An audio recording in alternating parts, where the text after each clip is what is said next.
Thank you, Shivani ji. Mr.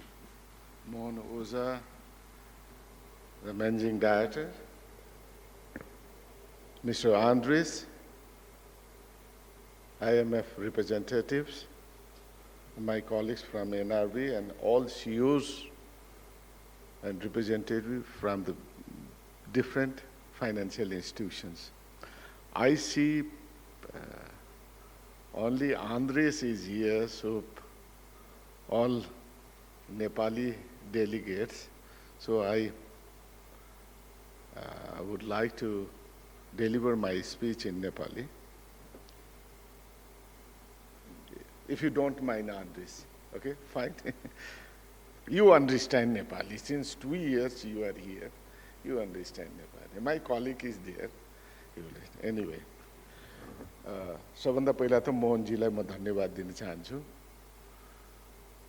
यो emerging issues financial sectors यो टपिकमा मसँग 2-3 महिना अगाडि उहाँले भन्नुभएको थियो, ल ठिक मिलाउनुहोस् न भन्दाखेरि कस्तो टाइट टाइममा पऱ्यो कि यता मोनिटरी पोलिसी पनि आउनुला। यो मेरो लागि चाहिँ नि प्रिभिलेज, तपाईँहरूले डिस्कस गरेको नयाँ नयाँ कुराहरू आयो भने मोनिटरी पोलिसीले कति चिजहरू एड्रेस गर्न सक्ने हुन्छ।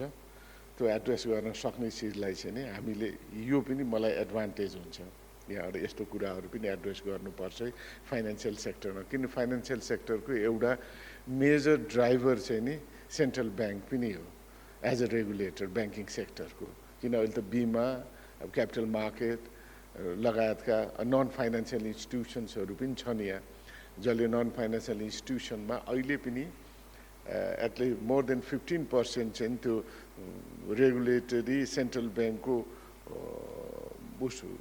टेरिटोरीभित्र पर्दैन। त्यसले गर्दाखेरि तिनीहरूको पनि ठुलो रोल हुन्छ फाइनेन्सियल सेक्टर्समा।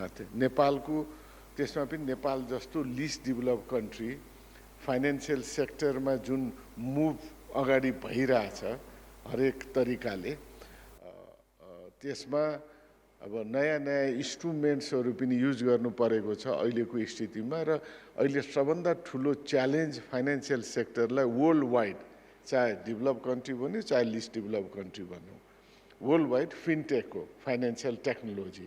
फाइनेन्शियल टेक्नोलोजीले फाइनेन्शियल सेक्टरलाई चाहिँ नि मोर च्यालेन्जिङको रूपमा चाहिँ नि हेरिरहेछ र च्यालेन्जिङको थ्रेट पनि गरिरहेछ, जसले गर्दाखेरि यो आइटीको रिभोल्युसनरी इन्भल्भमेन्ट यो सेक्टरमा हुनु र सबभन्दा पहिला आइटीबाट नै यो फाइनेन्शियल सेक्टरमै टच हुनु, यो अरू सेक्टरभन्दा पहिलो फर्स्ट टच नै फाइनेन्शियल सेक्टर हुन्छ। आइटीको कुनै चेन्जेस आयो भने विदिन 6 मन्थ्स नयाँ आइटीको चाहिँ नि डिस्कभरी भइरहेको हुन्छ भन्छ। त्यसले गर्दाखेरि यो पिरियडमा चेन्ज हुने बित्तिकै त्यसको पहिलोचोटि त्यसको कुनै अपरेसन गर्नु पर्यो भने सिधै फाइनेन्शियल सेक्टरमै जान्छ संसारमा हरेक ठाउँमा, चाहे नेपालमा होस् चाहे अमेरिका युरोपको कुनै पनि देशहरूमा।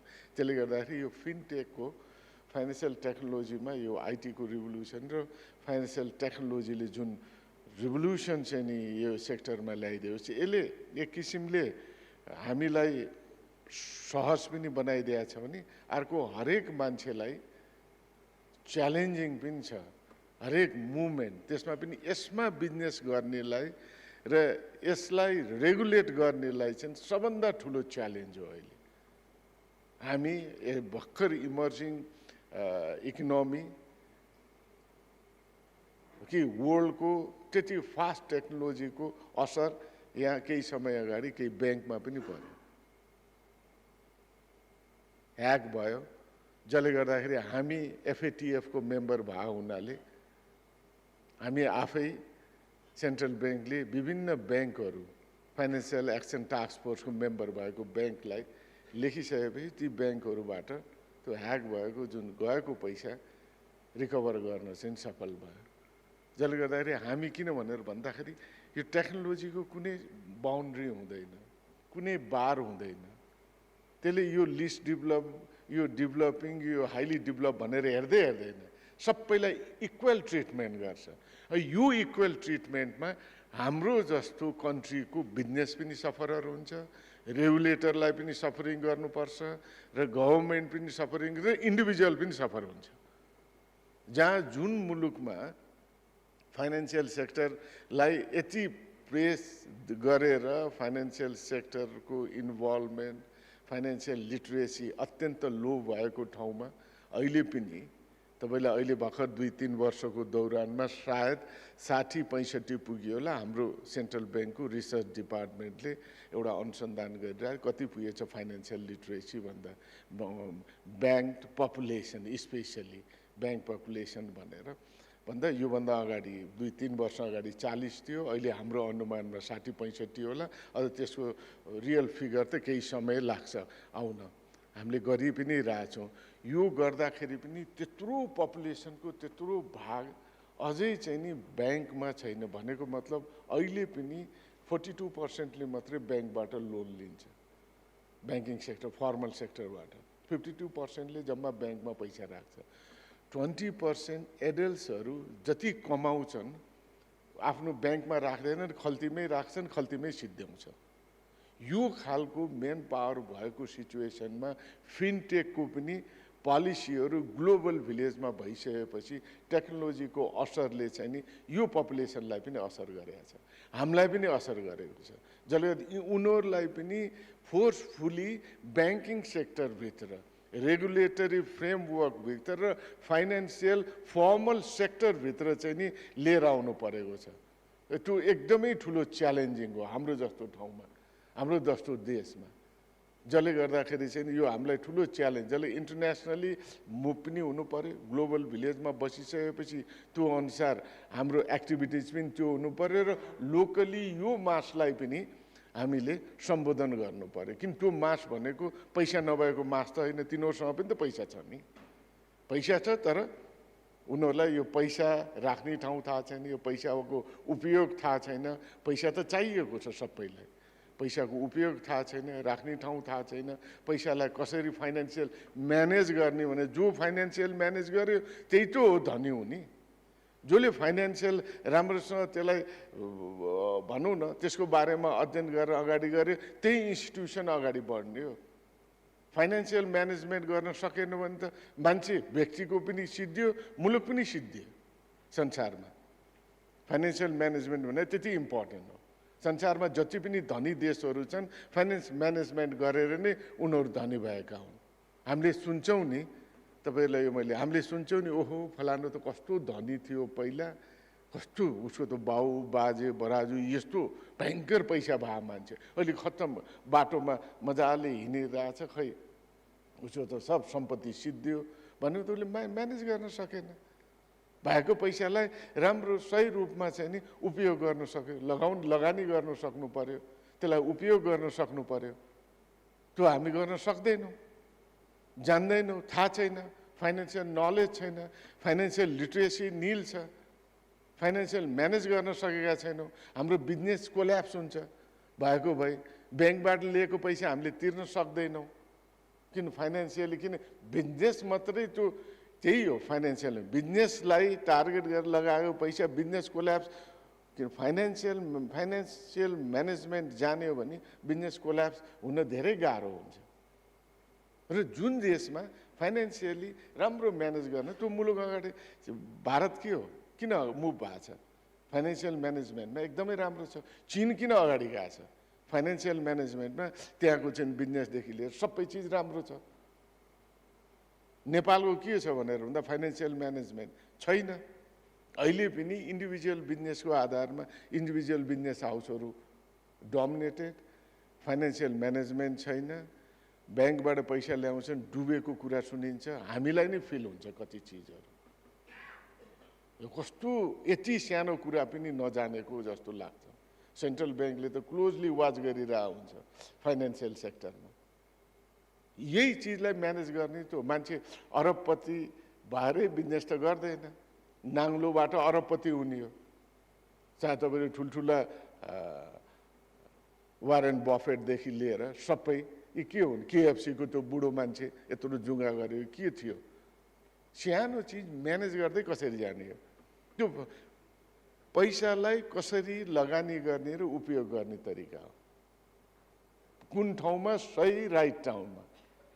नेपाल उदाहरण दिउँ, यो मैले अहिले दिन थालेको छु, मलाई आफूलाई बडो राम्रो पनि लाग्यो यो उदाहरण। केही समय अगाडि दोहा ब्याङ्कको रिप्रेजेन्टेटिभ अफिस खुल्यो। रिप्रेजेन्टेटिभ अफिस दोहा ब्याङ्कको खुलिसकेपछि एउटा ह्याथ रिजेन्सीमा एउटा प्रोग्राम भयो। दोहा ब्याङ्कको सिओ आउनु भएको थियो। उहाँले स्पिच यहाँ मात्रै कति त्यहाँ जानु पनि भएको थियो होला। त्यहाँले स्पिच दिँदै के भन्नुभयो भनेर भन्दा हामीलाई धेरै गाह्रो भएको थियो यो ब्लकेटले गर्दा। सबै गल्फ कन्ट्रीले हामीलाई ब्लक गरिदिँदाखेरि एकदमै गाह्रो भएको थियो। यो बेलामा हामीले आफ्नो रिसोर्सेसलाई कसरी प्रयोग गर्ने भन्ने फाइनेन्सियली यति राम्रोसँग मिट गऱ्यौँ। अहिले हामीलाई त्यो चाहिँ नि वरदान जस्तो भयो ब्लकेट। किन अब हामीलाई कसैले ब्लकेट गरेर केही फरक पर्दैन। हामी त्यो सस्टेन हुने स्थितिमा हामी पुगिसक्नु 1 वर्षभित्र। हामी त्यसरी आफ्नो फाइनेन्सियल रिसोर्सेसलाई, फाइनेन्सियल नलेजलाई त्यसरी युज गऱ्यौँ र हामीले अनि उनले भन्दै के भने हामीले विभिन्न उद्योग व्यवसायहरू नयाँ सुरु गरेका छौँ, प्रोत्साहन पनि गरिरहेछौँ। अहिले 48,000 गाईहरू अस्ट्रेलियाबाट लिएर आएर हामीले फार्म हाउस खोलेर अब हामीले दुध एक्सपोर्ट गर्ने स्थितिमा छौँ। यही हो वर्ड भनेको, एक्सपोर्ट गर्ने स्थितिमा छ। अनि उसले एड के गर्यो भने नेपालले त्यो दुध चाहन्छ भने नेपाललाई पनि हामी एक्सपोर्ट गर्न सक्छौँ भनेर भनिसकेपछि मेरो यति राम्रो देश मलाई फिल भयो है। त्यहाँ भएको मान्छे कतिलाई फिल भयो भएन थाहा छैन। मलाई फिल भएको यस्तो हरियो, यस्तो प्रकृतिले एक किसिमले यति माया गरेको देश जहाँ जे रोपे पनि उत्पादन हुने, 12 महिना 12 वर्ष हरियाली, कुनै त्यस्तो भनौँ न छ्या भन्ने चिजै नभएको ठाउँ। कति राम्रो ठाउँ। यस्तो ठाउँमा उसले कति आँट गरेर भनेछ मरुभूमिको मान्छेले। त मलाई आफैलाई कुरी लाग्यो। पछि 2 दिनपछि रिपब्लिका भन्ने यहाँ पत्रिका, त्यसको चाहिँ नि सप्लिमेन्ट्रीमा चाहिँ द न्यू इयर टाइम्स, तपाईँले पायो भने हेर्नुहोला। न्यू इयर टाइम्समा ठ्याक्क चाहिँ नि ब्लकेटलाई चाहिँ नि उनीहरूले कसरी चाहिँ नि यस्तै टपिक के छ एक्ज्याक्ट मलाई याद भएन कि कतार दे वोन ब्लकेट भनेर राखेको छ, यस्तै केही छ भने ब्लकेटलाई जित्यो या यस्तै भनेर छ। त्यसमा त्यो गाई फर्मको कुरा पनि राखेको छ। यसरी गाई ल्याएर यसरी दुधहरू उनीहरूले गरिरहेछ भन्ने हो। त्यो सिम्पली पैसा थियो, त्यसलाई सही रूपमा म्यानेज गरेर उसले केही समय अगाडि कतार बेस्ट इक्जाम्पल, पुरै चाहिँ नि हरेक देशबाट सामान ल्याएर भनौँ न देशको अर्थतन्त्रलाई अगाडि बढाइरहेको देशले अहिले आफै सस्टेनेबल उसमा पुग्यो। हामीलाई पनि त त्यो सिचुएसनमा त हामी गुज्रेकै हो। 1 लिटर पेट्रोलको लागि 1000 रुपियाँसम्म तिरेकै हो। ग्यासको हामीले कति 9000सम्म तिर्यौँ। मै आफैले बोलेको छु, मैले ग्यास पाइनँ भने म आफै गभर्नर थिएँ, मञ्चमै भनेर भनेको छु। त्यो स्थितिमा अलिकति आयो होला हाम्रो यो नेपालीहरूको बुद्धि अलिकति पलायो होला, व्यापारी व्यवसायीहरूको बुद्धि पलायो होला भन्ने सोच चाहिँ नि मलाई अलिकति कता भान थियो कि। तर त्यो चाहिँ नि मलाई दुःख पनि लाग्छ यो भन्दा। पैसा छ, म्यानेज गर्न सक्दैनौँ, गर्न जान्दैनौँ, सधैँ सुविधा मात्रै खोल्छौँ। यो जमात चाहिँ नि यति ठुलो छ नेपालमा। उद्योग व्यवसायी साथीहरूलाई पनि म त्यही भन्छु, यति ठुलो छ। कुरा फेरि मजाले धेरै कुरा त नेपालमा कुराको लागि त कुरै छोडौँ, यति ठुल्ठुलो कुरा गरिन्छ कि मैले त के भन्ने, ओहो कुरैबाट हुने हो भने त संसारमा के अहिले चन्द्रमामा गएर नै नेपालले पहिलो नै हुन्छ होला त्यो त्यहाँ बसाइ सर्नेमा चन्द्रमामा, कुरा त्यो छ। तर फिटिक्क काम अहिले पनि 1079 अरबको व्यापार घाटा छ, बढै छ। चामल डब्बर तेब्बर आयात गरिरहेछौँ, तरकारी 10 अरबभन्दा बढी छ अहिलेसम्म, फलफुल 10 अरबभन्दा बढी छ। डाटा यो 10 महिनाको बताइरहेको छु के फलफुल तरकारी केही नहुने नै देश हो र यो, भारतबाटै लिएर आउनुपर्ने। भने यो चिज के हो भनेर भन्दै फाइनेन्सियल म्यानेजमेन्टले सिधै हिट गर्ने कुराहरू यही हो। फाइनेन्सियल म्यानेजमेन्ट भनेको यी चिजहरू, पैसा लिइन्छ ब्याङ्किङ सेक्टरमा, केमा लगानी गर्ने, मैले भने अवसरै अवसरवाद देश हो यो, मैले धेरैचोटि भनेको छु। यहाँ जे उत्पादन गरेर बिक्री हुन्छ, कुनै त्यस्तो चिज छैन बिक्री नहुने। जे उत्पादन गरेर बिक्री त्यति राम्रो छ मार्केट, तर हामी गर्दैनौँ। अनि कुनै कसैले अरूले आएर कमाइरहेछन्, राम्रो इन्डियाबाट इन्डियनहरू नै आएर मजाले कमाउँछन्, 1-2 वर्षमा धनी मजाले धनी बनेर जान्छन्। यो विदेशबाट आएर यस्तो कमाएछ, यसलाई लखेट्नुपर्छ भन्ने मात्रै सोच। उसले त फाइनेन्सियल म्यानेज गर्यो, सही ठाउँमा उपयोग गर्यो, पैसा अगाडि बढ्यो। केही समय अगाडि 3-4 भर्खर मैले राष्ट्र ब्याङ्कमा जोइन गरेको थिएँ। अनि जोइन गर्दाखेरि यो टाइगर टप यो अर्गनाइजेसन जुन बन्द भयो चितवनको, त्यसपछि उसकै ओनरसिपमा एउटा पोखरामा एउटा होटल छ माथि, जहाँ चाहिँ नि हाई प्रोफाइल ब्रिटिसहरू आएको बेला चाहिँ नि त्यही होटलमा बस्छन्। त्यो सञ्चालन गर्छ। म आफू त्यहाँ ठ्याक्क पोखराको मेरो म्यानेजर साहबले सर त्यहाँ राम्रो छ, साँझतिर त्यो के नाम पनि बिर्सेँ मैले, त्यो एउटा डाँडा जस्तो ठाउँमा राम्रो होटल हो, ब्रिटिस हाई प्रोफाइलहरू बस्ने, जाउँ त्यहाँ चिया खान जाउँ भन्ने सन्दर्भमा त्यो जाने बित्तिकै उसले त्यहाँ गयो अनि परिचय गरायो त्यो मान्छेलाई, यो फलानु पहिला चाहिँ नि टाइगर टप्स यसरी रन गरेको थियो भनेर भनिसकेपछि हाम्रो कुरा हुने बित्तिकै उसले त्यसपछि उसले कुरा गर्न थाल्यो। नेपालमा खत्तम, व्यापार छैन, व्यवसाय छैन, केही छैन, के हो यस्तो भनेर पुरो त्यो मान्छेले ब्रिटिसले त्यसरी भन्यो।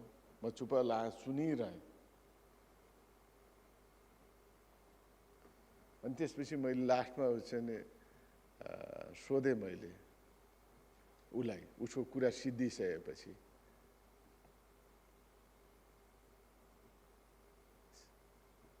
since how long you are staying here? Sir, it is almost 30 years भने के मलाई। Then why you are staying here? त्यो पनि सोधेँ मैले। You must be having a good profit भनेपछि मुसुक्क हाँस्यो। मुसुक्क हाँस्यो, yes I am. And why don't you leave the country then?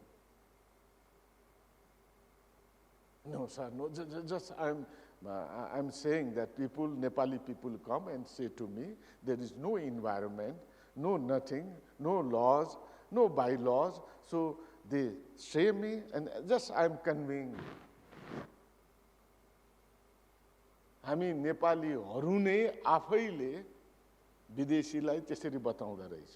30 वर्षदेखि टाइगर टपको त्यो प्रफिट खाएर त्यहाँ बसेको मैले भन्ने बित्तिकै हाँसेर प्रफिट भइरहेछ मजाले, ठिक छ। नेपालीहरूले नि मलाई भने त्यही चिज तँलाई रिपिट किन अरू अनि why you are repeating this to me भनेर। No, whenever high profile Nepali officials come I just say to him these things. What is their reaction भन्दा their reaction is different than yours भने मतलब अरू जाँदाखेरि ओ ठिकै हो खत्तम छ भन्दिने होला, मैले भन्दिनँ खत्तम छ भनेर। मलाई त्यति विश्वास छ यो देशप्रति, यो ठाउँप्रति मैले देखाएको छु। हाम्रो सबभन्दा ठुलो मिस्टेकै कहाँ हो भन्दा फाइनेन्सियल म्यानेजमेन्ट।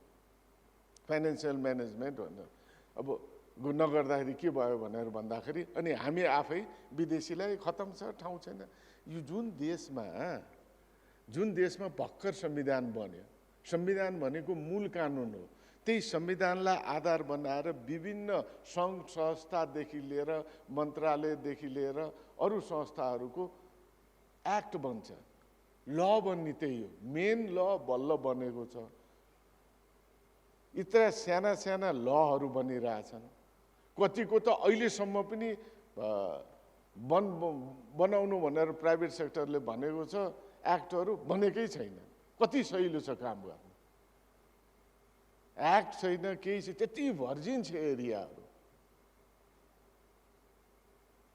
प्रब्लम कहाँ छ भन्दा मैले त्यही लिङ्क गर्छु, फाइनेन्सियल म्यानेजमेन्ट नगरेपछि प्रब्लम त्यहाँ देखिन्छ। उदाहरणलाई भर्खर यो वर्षको माइक्रो यो मिड टर्म होइन, पोहोर सालको मोनिटरी पोलिसीमै तपाईँहरूको ब्याङ्कको साथीहरूलाई हामीले के भने, ब्याङ्क एन्ड फाइनेन्सियल इन्स्टिट्युसनको साथीहरूलाई तपाईँहरूले चाहिँ नि हाम्रो सधैँ यो कर्जा र निक्षेपमा सधैँ प्रब्लम आयो।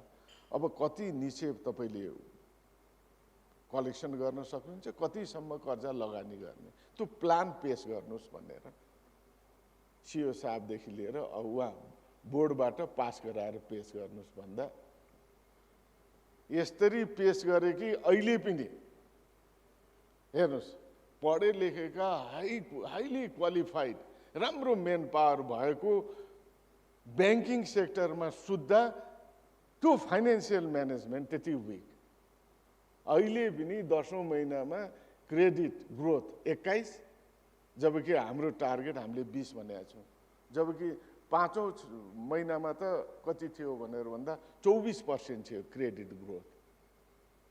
जबकि त्यो प्लान सेन्ट्रल ब्याङ्कले हामी हेरिदिन्छौँ, एउटा प्लान चाहिँ क्रेडिट ग्रोथ र चाहिँ नि सेभिङको के छ तपाईँहरू ग्रोथ यो भनेर दिनुहोस् भनेर भन्दा त्यो पनि हामीले गर्न सकेनौँ। त्यही हो फाइनेन्सियल म्यानेजमेन्ट, सिम्पल कुरा।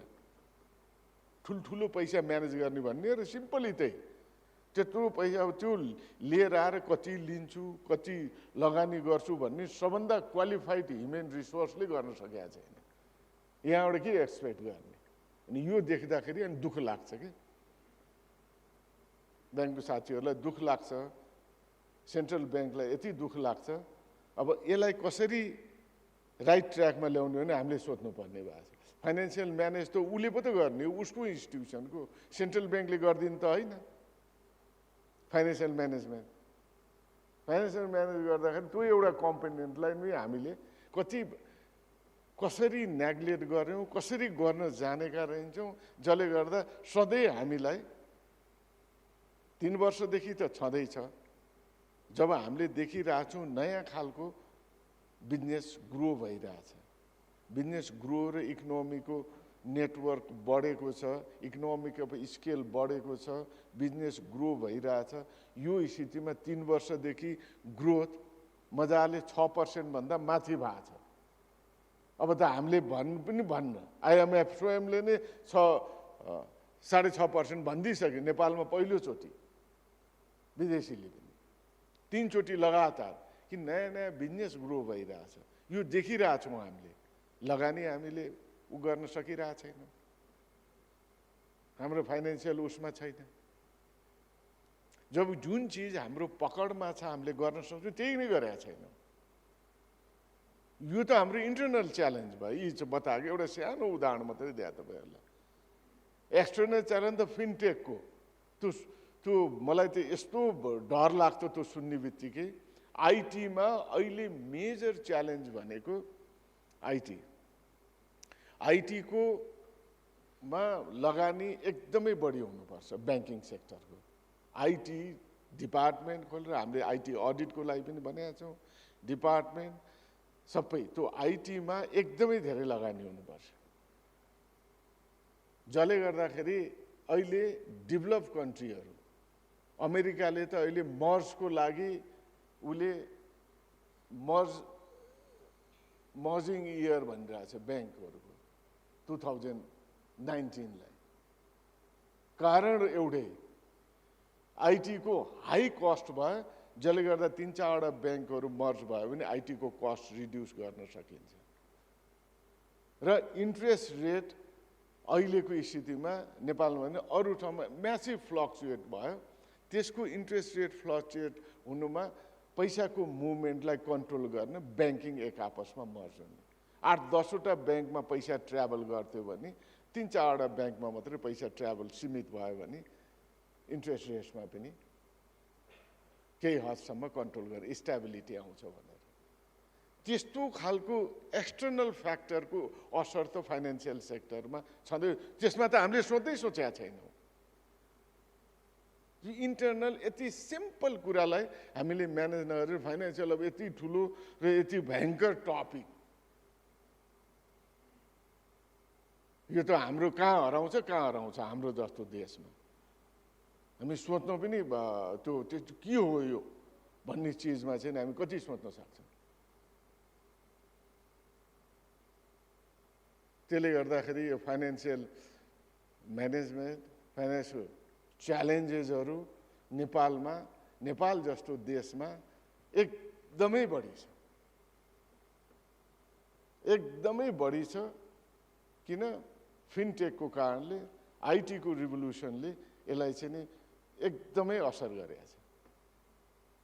जुन चाहिँ हामीलाई चाहिँ दुईटै तरिकाले, एकातिर आफू लिटरेट हुनुपर्ने, लिटरेट भनेको चाहिँ नि ऊ एमए पास, यो के अरे एमबिए गरेर मास्टर्स गरेर त्यो लिटरेसी, फाइनेन्सियल लिटरेसी हो। जुन मुलुकमा फाइनेन्सियल लिटरेसी राम्रो हुन्छ त्यो मुलुकमा बिजनेस ग्रो पनि फास्ट हुन्छ। उसले इम्पोर्टेन्स बुझ्छ पैसाको, कुन ठाउँमा, कुन एरियामा कसरी, कुन बेला लगानी गर्ने भन्ने प्रश्न हुन्छ। त्यस कारणले गर्दाखेरि यो इमर्जिङ इस्युज जुन छ, सबभन्दा ठुलो इस्युज भनेकै फाइनेन्सियल सेक्टरमा आइटीले गर्दाखेरि वर्ल्ड ग्लोबलाइजमा एकदमै यति श्रिङ्क कि यति सानो बनाइदिएछ कि कोही पनि यसको असरबाट चाहिँ बाहिर आउन सक्दैन। हामी विक छौँ भनेर हामीले भन्नु सक्दैन। अब अहिले म भोलि नै भनौँ, भोलि बासलमा सबै हामी करिब संसारभरिको देशको गभर्नरहरू हुन्छ। ठ्याक्कै यही हो। अमेरिकामा वर्ल्ड ब्याङ्क र आइएमएफको अलिक फरक, बासलमा त नयाँ टेक्नोलोजीको असर। यो पटक पनि हाम्रो यही फाइनेन्सियल टेक्नोलोजीले, के अरे फिनटेकले, फाइनेन्सियल टेक्नोलोजीले कसरी आइटीको पेनिट्रेट गरेको छ ब्याङ्किङ सेक्टरमा भने यो पटक पनि छ टपिक, सिरियस टपिक छ। यसले गरेर यो लिस्ट डेभलप कन्ट्रीमा कति असर गरेको छ त, वा हाइली डेभलप कन्ट्रीमा कसरी असर गरेको छ भने त्यो पनि हुन्छ। कन्टिन्यू 3-4 वर्षदेखि मैले त्यही टपिक हेरिरहेको छु। त्यहाँ गएर त्यो सुने, ओहो यहाँ आएर त गर्नै पर्यो, यहाँ आएर गर्नु पर्यो भनेर राख्यो। हाम्रो साथीहरू चाहिँ त्यो फाइनेन्सियल च्यालेन्जेस, अब टार्गेट मिट दिएको छ सञ्चालकज्यूहरूले, त्यो टार्गेटको लागि मात्रै लाग्नुहुन्छ। समस्या त्यही छ। त्यस कारणले गर्दाखेरि यो च्यालेन्जेस जुन छ, त्यो च्यालेन्जेसलाई पनि मिटिगेट गर्नको लागि यो टार्गेट चाहिँ नि सञ्चालकको टार्गेट होइन, सेन्ट्रल ब्याङ्कको टार्गेट हेर्नु पर्यो भनेर अब त्यसको लागि अब सिओ साहबहरूलाई पनि एउटा डाइरेक्टिभ चाहिँ ल्याउनु पर्ने स्थिति भएको छ, जसले गर्दाखेरि सेन्ट्रल ब्याङ्कले त इन्टरनेसनली र नेसनली इस्युजहरूलाई अगाडि बढाउँछ। त्यसले त यो टपिक त हाम्रो मोहनजीले राख्नुभयो, एकदमै भेग पनि छ र एकदमै इम्पोर्टेन्ट टपिक हो फाइनेन्सियल सेक्टरमा। यति महत्त्वपूर्ण टपिक हो यो। मैले भने नि सिम्पल उदाहरण ब्याङ्कको दिएँ। प्लानिङ नहुँदाखेरि के भयो त्यो फाइनेन्सियली च्यालेन्जेस के हो भने त्यसैबाट बुझिन्छ। जसले जति जे फुर्ती लगाए पनि ट्रान्सप्यारेन्ट छ नेपालको स्थितिमा अरू सेक्टर भन्दा, अरू सेक्टरभन्दा क्वालिफाइड ह्युमन रिसोर्स छ, ब्याङ्किङ सेक्टर ट्रान्सप्यारेन्ट छ, सरकारलाई कर तिरेको छ, तर जुन रूपमा चाहिँ मुभ हुनुपर्ने त्यो मुभ चाहिँ नि हामी राम्रोसँग हुन सकेका छैनौँ। रेगुलेटरले त एकपछि अर्को चाहिँ नि इस्युजहरू सदैव भनि पनि रह हुन्छ, एवेयर पनि गराइरह हुन्छ र हेर्नुहोस् है पर्फेक्सन आओस्, जबकि अरू सेक्टरमा के हुन्छ भन्दा प्राइभेट सेक्टर नै अगाडि गएर ल यो गरिदिनु पर्यो भन्छ। हामी कहाँ एनएफआरएस चाहिँ नि आज कति बल्ल यो पटक चाहिँ नि लागू गर्न सक्छ, त्यो पनि उहाँहरूले टाइम माग्दा त्यो पनि फाइनेन्सियल एउटा त्यो जसलाई कि हामीले 4-5 वर्ष 6 वर्ष अगाडि गर्नुपर्ने हो। इन्टरनेसनल स्ट्यान्डर्डको एकाउन्टिङ सिस्टम नेपालको ब्याङ्किङ सेक्टरमा छैन भनेर भन्दा एज अ गभर्नर इन्टरनेसनल फोरममा त्यो क्वेसन उठ्दा मलाई कति नराम्रो हुने होला ल भन्नुहोस् त। बल्ल तल्लबाट मुस्किलले 3 वर्षदेखि मैले भन्दा योबाट तै पनि उहाँहरू कतिको त्यसमा अझै रिजर्भेसन छ। अब यो खालले फाइनेन्सियल सेक्टर च्यालेन्जेस, इमर्जिङ च्यालेन्जलाई कसरी हामी गर्न सक्छौँ भन्दा हामी त एक स्टेप अगाडि गएर सेन्ट्रल ब्याङ्कलाई नै यो गरिदिनु पर्यो भन्नुपर्ने होइन, त्यस्तै अरू नियमन निकायहरूको त्यो छैन। त्यसले गर्दाखेरि अलिकति यो फाइनेन्सियल च्यालेन्जेसहरू, फाइनेन्स म्यानेजमेन्टहरू, यी चिजहरूलाई चाहिँ नि राइट टाइममा हामीले एड्रेस गर्न सकेनौँ भने हामीलाई गाह्रो हुन्छ। यो हामीले भोगि पनि रहेछौँ र इन्टरनेसनली पनि हामी धेरै पछाडि पर्नुपर्छ, गाह्रो हुने स्थिति छ। त्यस कारणले गर्दा मलाई के यो emerging issues on financial system त्यो बारेमा तपाईँहरूले जुन यहाँ कुरा गरिदिन्छ, अरू भनेको त सामान्य कुराहरू, ब्याङ्कको ब्याज यी भनेको वर्ल्ड वाइड नै भइरहने। मैले भने अमेरिकाको इक्जाम्पल दिएँ, बढी चाहिँ नि फ्लक्चुएट हुन थाल्यो भनेर त्यो इस्युमा गइसक्यो, मर्ज भएर ठुला पैसाको मुभमेन्ट कम गराउने, धेरै ब्याङ्कमा पैसा नजाओस्, थोरै ब्याङ्क भयो भने थोरैमै मुभ होस् भनेर।